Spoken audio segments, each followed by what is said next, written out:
چل رہی تھی کہ رہنما کیا ہے۔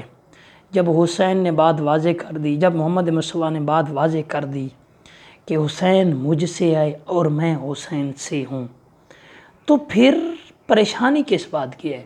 ہاں، بات صرف اتنی سی ہے کہ ہم نے جن کو اپنا ماڈل بنایا ہے اور جو معصوم ہیں، ہاں مثلا کہ جتنے بھی معصوم ہیں ان کو ہم نے کس لیے رکھا ہوا ہے؟ ہاں قرآن مجید ہے تو اس کو ہم نے کس لیے اپنے پاس رکھا ہوا ہے؟ ہاں معصوم کو مانتے ہیں تو کس لیے مانتے ہیں؟ ہاں گلے میں لاکٹ لگا لیا، ہاں جب اس پر حضرت علی علیہ السلام یا کسی معصوم کا نام لکھا ہوا ہوتا ہے، وہ انسان کے گلے میں ہوتا ہے، تو ان کو یہ بھی نہیں پتہ کہ اگر انسان وضو کے ساتھ نہ ہو تو وہ جو ہم علی علیہ السلام کا نام لکھ کر گلے میں لگا لیتے ہیں تو وہ جسم کے ساتھ جب ٹچ ہوگا، جسم کے ساتھ جب لگے گا، اگر وضو نہ ہوا تو حرام کا موجب ہوگا انسان۔ ہاں تو انسان وہ حرام کا موجب ہوگا، کیوں؟ کیونکہ معصوم کے نام کو ہاتھ لگانا بغیر وضو کے ٹھیک نہیں ہے۔ جس طرح خداوند متعال کے نام کو ہاتھ لگانا بغیر وضو کے ساتھ حرام ہے، اسی طرح ہی مراجع کے نزدیک اور تمام مثلا کے مجتہد دین جن سے ہم کو دین ملا ہے وہ اسی بات پر ہیں، اسی بات کی کہتے ہیں۔ توضیح المسائل پڑھ کر دیکھ لیں کہ معصوم کے نام کو ہاتھ لانا کیا ہے؟ حرام ہے بغیر وضو کے۔ سمجھ آ رہی ہے بات کو نہیں آ رہی؟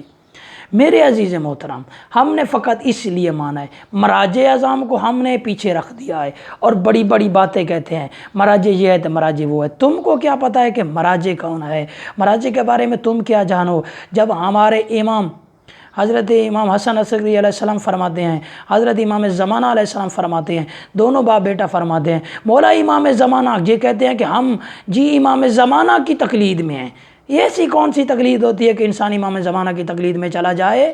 ہاں جب امام زمانہ کو تم سے ملاقات بھی نہیں ہوتی، تمہیں زیارت بھی نہیں ہوتی، تم مل بھی نہیں سکتے، امام زمانہ کو تم دیکھ بھی نہیں سکتے، تو پھر امام زمانہ کی تقلید کیسے ہوگی؟ تو میرے عزیز محترم، بات واضح سی ہے، ہاں تقلید جس کی کرنی ہے اس کی کرنی چاہیے۔ امام زمانہ تک پہنچنا تیرے بس کی بات نہیں ہے۔ امام زمانہ نے کہا ہے کہ میری غیبت کبریٰ کے بعد ان کے پاس چلے جانا جو ہماری احادیثوں اور ہماری روایتوں کے حافظ ہوں اور اپنے دین پر، ہمارے دین پر سختی کے ساتھ قائم ہوں، ان کے پاس چلے جانا، وہ ہماری طرف سے تم پر حجت ہیں اور ہم خدا کی طرف سے ان پر حجت ہیں۔ تو میرے عزیز محترم، بات اتنی سی ہے کہ بات کو پتنگڑ نہ بناؤ، دین کو سمجھو۔ ہر انسان دین کا دشمن بن چکا ہے، قادیانی، نصیری، غالی، ہاں یہ سارے کے سارے کیا ہیں؟ یہ دین کے دشمن بن چکے ہیں۔ ہر انسان اپنے حساب سے صرف پیٹ کے پجاری ہونے کی وجہ سے دین کو نقصان پہنچا رہا ہے، اور اسی وجہ سے، صرف اسی وجہ سے امام زمانہ کی غیبت میں تاخیر ہو رہی ہے۔ امام زمانہ غیبت میں فرماتے ہیں کہ تمہارے ایک گناہ کی وجہ سے میری غیبت 40 سال کی تاخیر میں چلی جاتی ہے۔ میرے عزیز محترم، دین کو سمجھو، ایک دوسرے کے ساتھ لڑنے کی ضرورت نہیں ہے، بلکہ رہنما کو سمجھو۔ ہاں مولا محمد مصطفیٰ نے فرمایا ہے، حسین مجھ سے ہے اور میں حسین سے ہوں۔